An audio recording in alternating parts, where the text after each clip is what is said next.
नमस्कार, बुलेटिन में आपका स्वागत है। मैं हूं आपके साथ लक्ष्मी राजपूत। बुलेटिन की शुरुआत करेंगे इस वक्त की बड़ी खबर के साथ। इस वक्त की बड़ी खबर दिल्ली से आ रही है। पीएम मोदी रायसीना संवाद का करेंगे उद्घाटन। पीएम मोदी आज 7वें संस्करण का करेंगे उद्घाटन। दिल्ली में 27 अप्रैल तक चलेगा रायसीना संवाद। यूरोपीय संघ की अध्यक्ष उर्सुला वॉन डेर लेन होंगी शामिल। 90 से देश से 210 से ज्यादा स्पीकर होंगे शामिल। इस वक्त की बड़ी खबर दिल्ली से। पीएम मोदी रायसीना संवाद का करेंगे उद्घाटन। पीएम मोदी आज 7वें संस्करण का करेंगे उद्घाटन। दिल्ली में 27 अप्रैल तक चलेगा रायसीना संवाद। यूरोपीय संघ की अध्यक्ष उर्सुला वॉन डेर लेन होंगी शामिल। 90 देश के 210 से ज्यादा स्पीकर होंगे शामिल। प्रधानमंत्री नरेंद्र मोदी 7वें रायसीना संवाद का उद्घाटन करेंगे, जिसमें यूरोपीय संघ की अध्यक्ष उर्सुला वॉन डेर लेन मुख्य अतिथि होंगी। इसके अलावा कई देशों के पूर्व प्रधानमंत्री और अन्य पदाधिकारी इस वर्चुअल आयोजन में शामिल होंगे।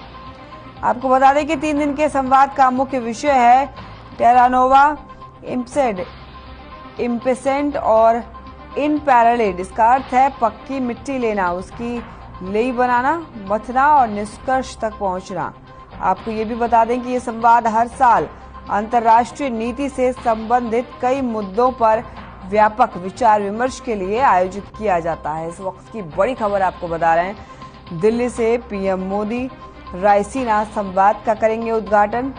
पीएम मोदी आज 7वें संस्करण का उद्घाटन करेंगे। वहीं दिल्ली में 27 अप्रैल तक रायसीना संवाद चलेगा। यूरोपीय संघ की अध्यक्ष उर्सुला वॉन डेर लेन होंगी शामिल। वहीं 90 देश के 210 से ज्यादा स्पीकर होंगे शामिल। इस वक्त की बड़ी खबर टीवी स्क्रीन पे आपके सामने है। दिल्ली से पीएम मोदी रायसीना संवाद का उद्घाटन करेंगे। प्रधानमंत्री नरेंद्र मोदी 7वें रायसीना संवाद का उद्घाटन करेंगे, जिसमें यूरोपीय संघ की अध्यक्ष उर्सुला वॉन डेर लेन मुख्य अतिथि होंगी। इसके अलावा कई देशों के पूर्व प्रधानमंत्री और अन्य पदाधिकारी इस वर्चुअल आयोजन में शामिल होंगे। वहीं आपको बता दें कि 3 दिन के संवाद का मुख्य विषय है टेरा नोवा, इम्सेड, इम्पेसेंट और इन पैरेलल। इसका अर्थ है पक्की मिट्टी लेना, उसकी लेई बनाना, मथना और निष्कर्ष तक पहुंचना। आपको ये भी बता दें कि ये संवाद हर साल अंतर्राष्ट्रीय नीति से संबंधित कई मुद्दों पर व्यापक विचार विमर्श के लिए आयोजित किया जाता है।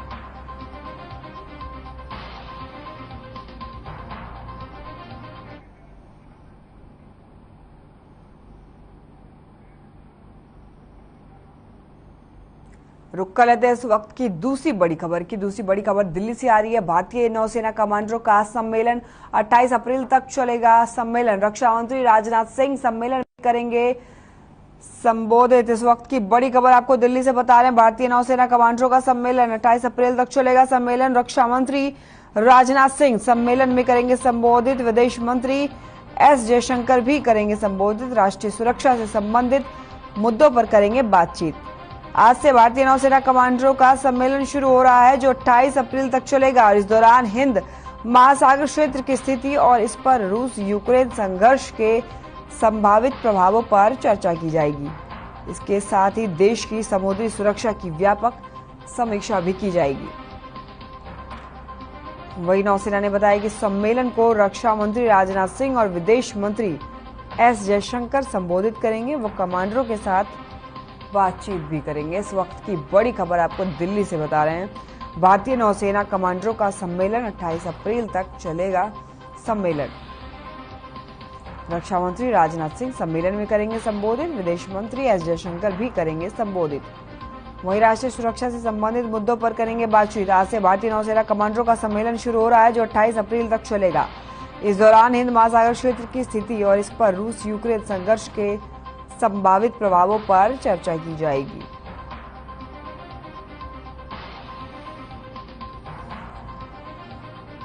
इस वक्त की बड़ी खबर आपको दिल्ली से बता रहे हैं। भारतीय नौसेना कमांडरों का सम्मेलन 28 अप्रैल तक चलेगा। सम्मेलन रक्षा मंत्री राजनाथ सिंह सम्मेलन में करेंगे संबोधित। विदेश मंत्री एस जयशंकर भी करेंगे संबोधित। राष्ट्रीय सुरक्षा से संबंधित मुद्दों पर करेंगे बातचीत।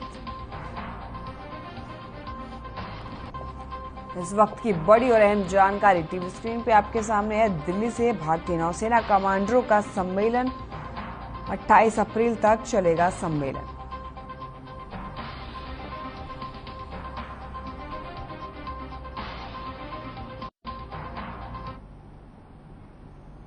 लुआरू के सिरसी गांव कृषि मंत्री जेपी दलाल पहुंचे, जहां ग्रामीणों ने फूल माला और पगड़ी से मंत्री जेपी दलाल का स्वागत किया। वहीं लोगों को संबोधित करते हुए मंत्री दलाल ने कहा कि युवाओं को सरकारी नौकरियों के बजाय स्वयं रोजगार पर बल देना चाहिए। किसानों से अनुरोध किया कि वो परंपरागत खेती की बजाय पोली हाउस व नेट हाउस बनाकर सब्जी बागवानी का उत्पादन करें।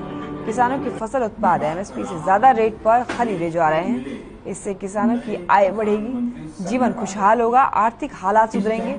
इस मौके पर गांव सिरसी के प्रगतिशील किसान अमित कुमार ने कृषि मंत्री को ऑर्गेनिक पद्धति से तैयार सब्जियों की टोकरियां भेंट की। भारत माता की।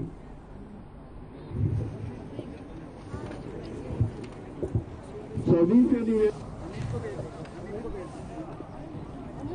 वो भाई बाहर खड़े हैं, उनसे गुजारिश है कि अंदर आकर के। आज सिरसी गांव में हमारे नौजवान भाई ने ये एक नया उपक्रम शुरू किया है, जो यहाँ के स्थानीय लकड़ी से, स्थानीय कारीगरों से फर्नीचर का कारोबार शुरू किया है। मैं इसके उज्जवल भविष्य की कामनाएं करता हूँ और सब नौजवानों से, हमारे पढ़े लिखे बच्चों से ये अपेक्षा रखता हूँ कि वो पॉली हाउस लगाएं, मल्चिंग का काम करें, पशुपालन पर ध्यान दें, सरकार की सब्सिडी का फायदा उठाएं। आगे से रास्ता साइड में हो जाओ। सोनीपत में पंचायती राज दिवस के उपलक्ष्य में रविवार को सांसद रमेश कौशिक और विधायक मोहनलाल बड़ौली राय क्षेत्र के कई गांव में पहुंचे, जहां पर ग्रामीणों ने अपने अपने क्षेत्र की विभिन्न प्रकार की समस्याओं से दोनों को अवगत कराया।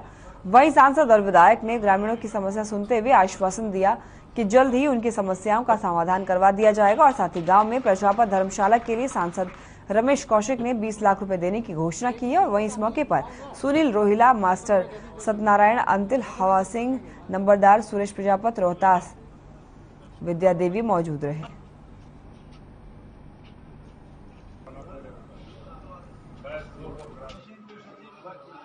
अब लोगों को जो गाड़ियाँ बननी है, कहीं जोड़ों की सफाई होनी है, यही ज़्यादातर समस्या है। बड़ खालसा है, बड़ मलिक है, बालगढ़ है, रसोई है और अब जखोली गांव में है। आज राष्ट्रीय पंचायत राज दिवस है और सभी पंचायतों से हमने बातचीत करके, गांव वालों से बातचीत करके जो भी मोटी मोटी सी बात आई है वो सब हल करवाने का काम करें। अभी बारिश का समय आ जाएगा, उससे पहले ही गांव में गंदा पानी रहता है, क्या गांव नाले साफ करने के लिए और जोड़ साफ करने के लिए अधिकारियों को बोल दिया गया है, वीडियो उनकी रिपोर्ट बना के जल्द इनकी सफाई करवाने का काम करें। आज एक तो पंचायत वर्ष का है डे, उसके उपलक्ष्य में यहाँ पर वो आए थे और हम पहले सोनीपत में गए, जैसे पीने की पानी की जो समस्या है उसकी बात करीब ये यहाँ पर है। बालगढ़ में भी पानी निकासी बहुत बड़ी समस्या है। इन दोनों गांवों में ये मुख्य रूप से समस्याएं हैं। ये रसोई वाला की है, एक तो इन किया है विजिट रोड पर अंडरपास बनना चाहिए इनका, वो बन जाएगा इनका। और एक इनकी है वो कोर्ट में केस चला हुआ है, उसका इनका समाधान करवा लें।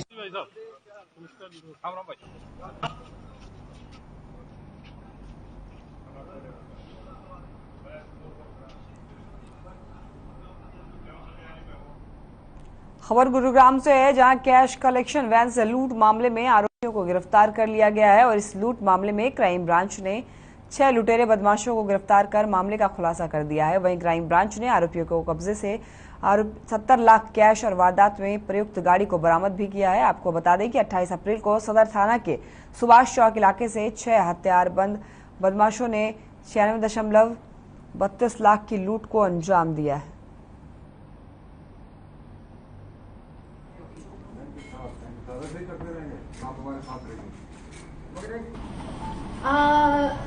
हमारे यहाँ एक सुभाष चौक के पास मंडे को एक कैश वैन लूटी गई थी, जिसमें around 96 lakh rupees were looted at gun point and after throwing chilli powder in the eyes of the driver and one more person who was sitting in the van.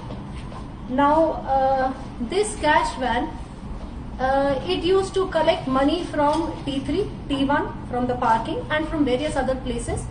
Final इसका stop होता था Maruti Suzuki showroom और वहां से फिर cash collect करने के बाद ये HDFC बैंक में जाके जमा करती थी। अब इस बात को इन लोगों ने ऑब्जर्व करके रखा था and they had decided to loot this van on a Monday क्योंकि मंडे को कलेक्शन ज्यादा होता है, सैटरडे संडे का अक्यूमुलेशन होता है।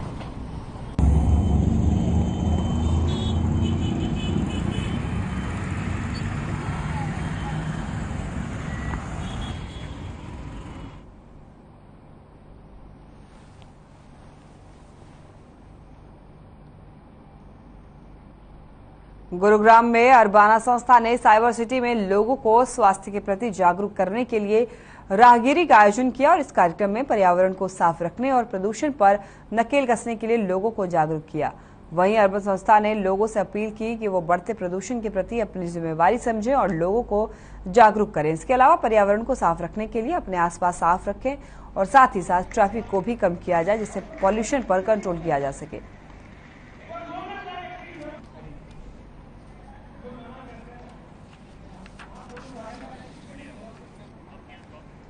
वहीं कोरोना के बाद साइबर सिटी के लोगों ने इस राहगिरी का जमकर लुत्फ उठाया और इस दौरान छोटे छोटे बच्चों ने साइकिल चलाकर स्केटिंग कर और अपनी पेंटिंग के माध्यम से संदेश दिया कि पर्यावरण हमारे लिए किस तरह से जरूरी है और बढ़ते प्रदूषण के बीच हमें किन किन समस्याओं का सामना करना पड़ रहा है।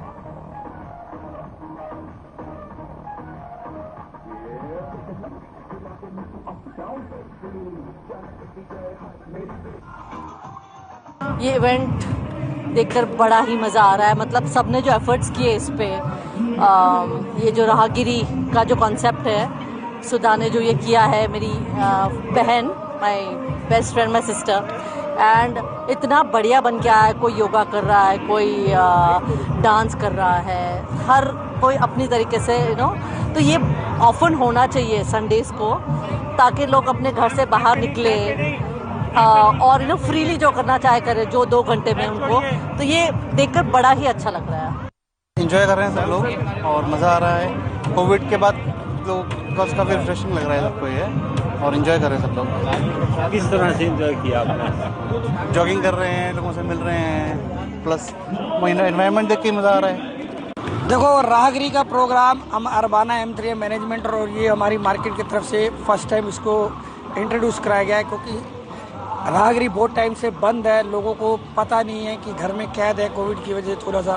तो हम चाहते हैं कि लोग रोड पर आएँ, एक्टिविटीज़ करें, यहाँ पर लोगों को फिटनेस की ध्यान को रखते हुए और लोगों को दोबारा से एक दूसरे से जोड़ने के लिए राहगिरी शुरू की गई है। भवानीखेड़ा की अनाज मंडी के आढ़तियों ने सरकारी कांटे में हेराफेरी का आरोप लगाते हुए अनाज मंडी गेट को ताला लगा दिया है और इसकी शिकायत पुलिस को दे दी।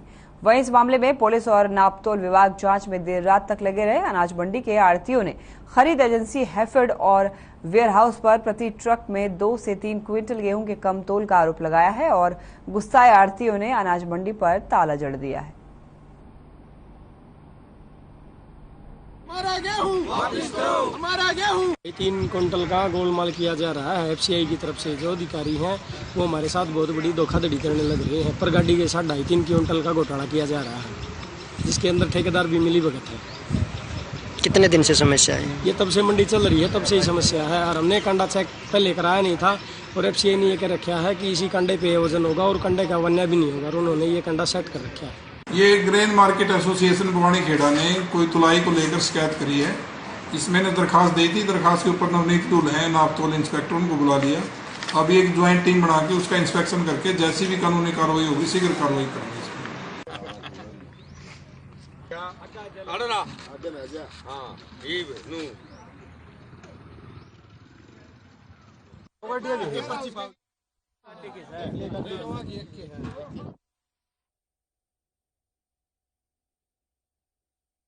में बीते 8 दिनों से शव को रखकर न्याय की मांग कर रहे अनुसूचित जाति के लोगों ने अपने मांगों को लेकर प्रशासन और सरकार के नुमाइंदों से बात की है, जिस पर गठित कमेटी और प्रशासन के बीच सहमति बनी। इस पर कमेटी के सदस्यों ने दावा किया कि प्रशासन ने उनकी रखी गई सभी मांगे मान ली है और जिस पर कमेटी अंतिम संस्कार करने को राजी हुई। 8 दिन के बाद मृतक पप्पी के शरीर को अंतिम यात्रा के लिए शमशान तक ले जाया गया। वहीं क्रियाएं पूरी की और वही प्रशासनिक अधिकारी मौके पर पहुंचे और भारी पुलिस व्यवस्था के बीच किसी प्रकार की अनहोनी न हो, इसको देखते हुए मृतक पप्पी का अंतिम संस्कार करवाया गया। वहीं अंतिम संस्कार के बाद जुलाना पहुंचे सरकार के राज्य मंत्री अनूप दायक ने भी कहा है कि मृतक परिवार से उनकी बात हुई है और वो हर संभव परिवार की मदद करेंगे।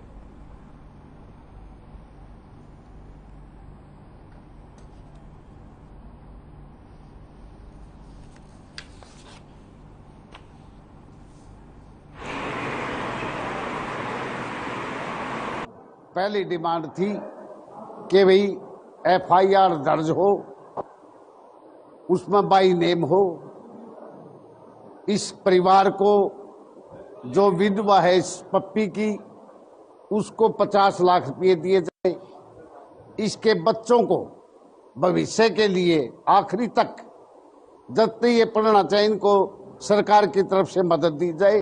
फैसला यही हुआ है कि जो संस्थाएं हैं, जो सारे साथी हैं, जो इनकी जो साथी मदद करना चाहें वो साथी मदद भी करें, और प्रशासन की तरफ से भी, चाहे कोई स्कूल एजुकेशन में किसी को स्कूल में बच्चों की बात है या कोई और भी कोई बात है, पूरा प्रयास किया जाएगा।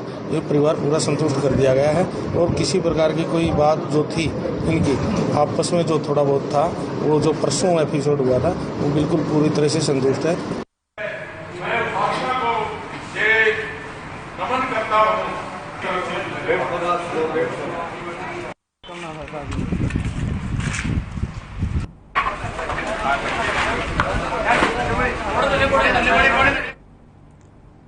साइबर सिटी गुरुग्राम के शांतिनगर इलाके में उस समय हड़कंप मच गया जब एक कार शोरूम में आग लग गई। वारदात दोपहर 3:30 बजे की है। आपको बता दें कि घटना के समय कार शोरूम में भारी मात्रा में टायर मौजूद थे और देखते देखते आग पूरे शोरूम में फैल गई। वहीं इस मामले में शोरूम के मालिक की माने तो आग कैसे लगी इसका पता नहीं चल पाया है, लेकिन आग से लाखों का सामान जलकर राख हो गया। इधर मौके पर पहुंची दमकल विभाग की दर्जनों गाड़ियों ने कई घंटों की मशक्कत के बाद आग पर काबू पाया।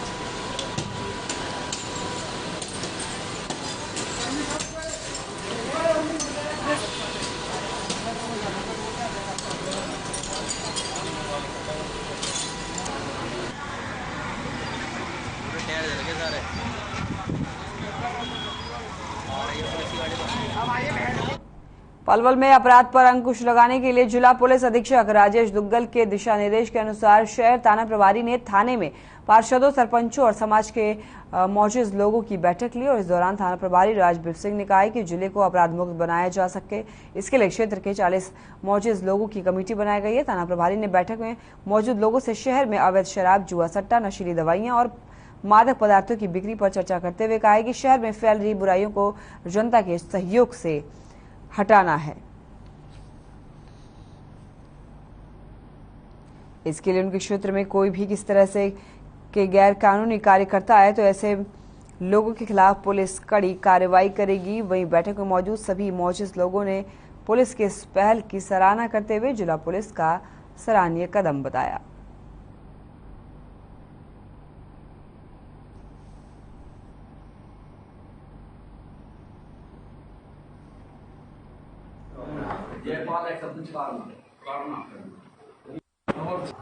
एसपी साहब श्री राजेश दुग्गल के आदेश अनुसार ये एक हम कमेटी बना रहे हैं जो लगभग 40 लोग इस कमेटी में हमने जोड़े हैं। शांति कमेटी, इसका ये होगा कि कोई सांप्रदायिक दंगे वगैरह हो उसमें इनकी हम हेल्प लेंगे और जो छोटे मोटे माइनर वो हैं उनका कंप्रोमाइज के लिए इनका सहयोग लेंगे और समय समय पर इनकी मीटिंग, और इनको कहा गया भाई इनके इलाके में कहीं शराब, गांजा समेत कोई भी मादक पदार्थ बिकता है तो मेरे को तुरंत सूचना देंगे। तो समाज के काफ़ी प्रमुख लोगों के पादली से, गोयरा से, ककराली से, हमारे शहर के वार्डों से ये कुछ गणमान्य लोग इन्होंने बुलाए थे। तो उसमें इन्होंने ये कहा है कि कुछ मुकदमे ऐसे आजकल हो रहे हैं जो झूठे मुकदमे करा दिए जाते हैं और पुलिस पे लोग शक करते हैं क्योंकि पुलिस की थोड़ी छवि बिगड़ी हुई है। तो हम आप जैसों का एक ऐप बनाकर और इस सिस्टम को सुधारना चाहते हैं। तो इसमें हम कुछ लोगों को, समाज सेवियों को बुलाया था, हमने उनको पूरा आश्वासन दिया है और जैसे भी जहांगीरपुर में एक कांड हुआ तो हमने भी एक मांग रखी है कि जो झुग्गी झोंपड़ियां हैं अवैध बस रही हैं इन पे एक्शन एसडीएम ने अभी लिया है तो इन पे भी ज़्यादा एक्शन लिया जाए कि ऐसा बवाल खड़ा ना हो।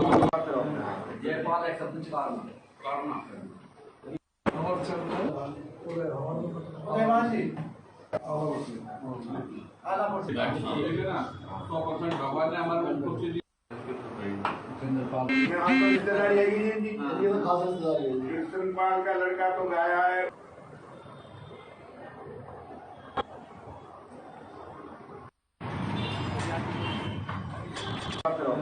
जयपाल एक सरपंच कारण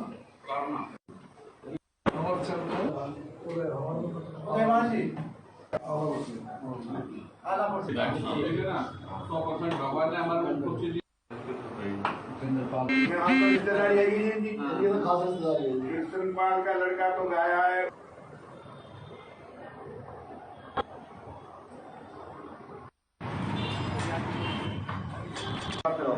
जयपाल एक सरपंच कारण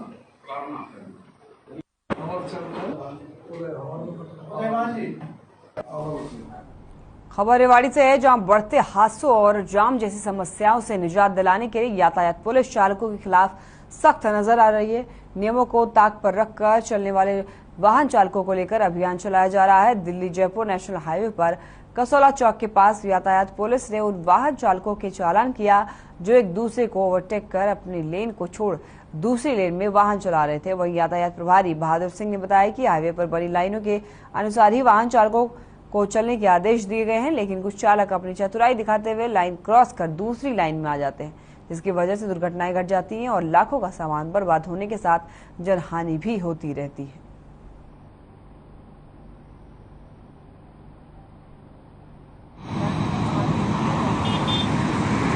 के नियम अनुसार अन्य धाराओं में जैसे जो भी धाराएं बनाई हुई 200 मोटर व्हीकल एक्ट की टोटल धाराएं 207 हैं।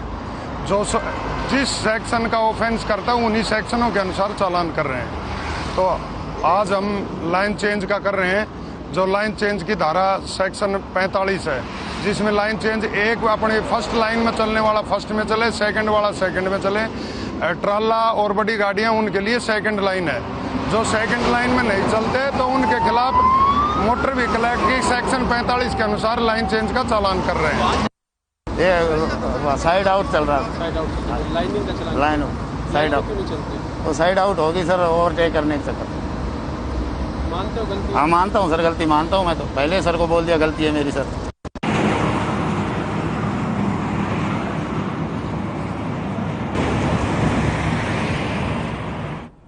तो शाम के गांव डाडा में पहाड़ में खनन करते समय पत्थर गिरने से एक मजदूर घायल हो गया है।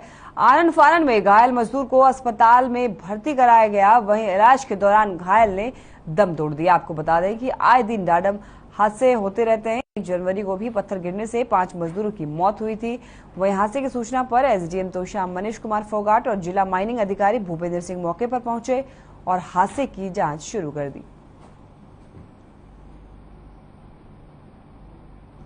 ऊपर में खड़े हो पत्थर पड़े हमारे काम करो, ऊपर तो पत्थर ही पड़ा।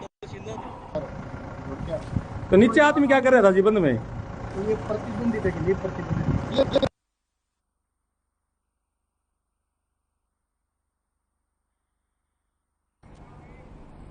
हरियाणा के पहलवानों का दबदबा मंगोलिया में चल रही है। सीनियर कुश्ती एसोसिएशन के चैंपियनशिप में भी देखने को मिल रहा है। सोनीपत के रहने वाले बजरंग पुनिया ने 65 किलोग्राम वर्ग में रजत पदक जीतकर देश का नाम रोशन किया है। बजरंग पुनिया फाइनल में ईरान के पहलवान रहमान मूसा से 3-1 से हार गए। आपको बता दें कि बजरंग पुनिया ने इससे पहले एशियन चैंपियनशिप में 2 गोल्ड, 4 सिल्वर और 2 ब्रॉन्ज मेडल देश की झोली में डाले हैं। बजरंग पुनिया की इस उपलब्धि पर उनके परिवार और खेल प्रेमियों में जश्न का माहौल है।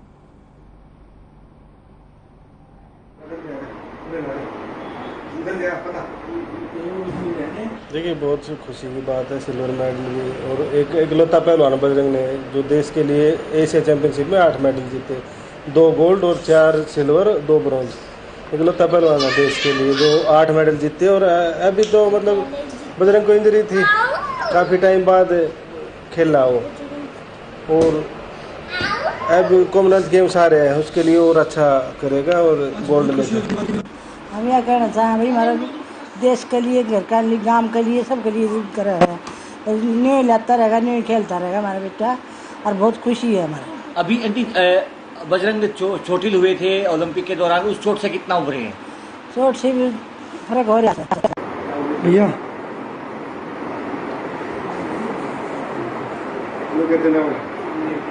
कर दे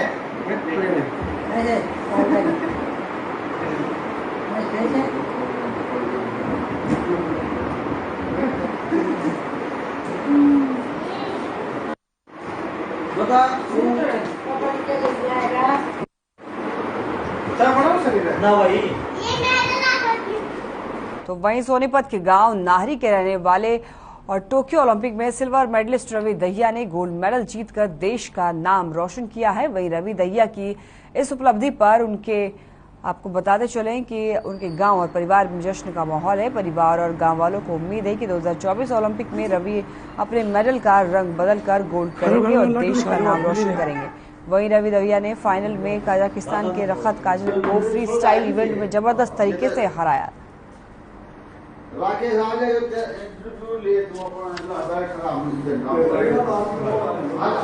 बहुत ही खुशी का दिन है और हमें पहले मालूम था, थोड़ी बस इच्छा ओलंपिक की है, भगवान ने चाहा तो 24 में पूरी कर देंगे। हमें पूरा विश्वास है। बहुत ही मेहनती लड़का है, बहुत ही अच्छा लड़का है। ये नारी के लिए और हरियाणा के लिए गर्व की बात है। हर अब की बार पक्का 2024 में ओलंपिक में गोल्ड ही लेकर आएगा। ये 3 मेडल आए हैं, लगातार 4 मेडल आए हैं। एक भी एशिया चैंपियनशिप में ये थर्ड आया था और ये लगातार 3 गोल्ड मेडल आए हैं। तो ये सारे कंपटीशन लड़ेगा, तो ये कॉमनवेल्थ आ रहा है, एशिया आ रहा है, फिर वर्ल्ड चैंपियनशिप भी आ रहा है और आगे ओलंपिक भी आ रहा है। पूरी तैयारी कर रहा है उनकी। भारत माता की जय, भारत माता की जय, भारत माता की जय। चलिए फिलहाल के बुलेटिन में बस इतना ही। देखते रहिए हर खबर। नमस्कार।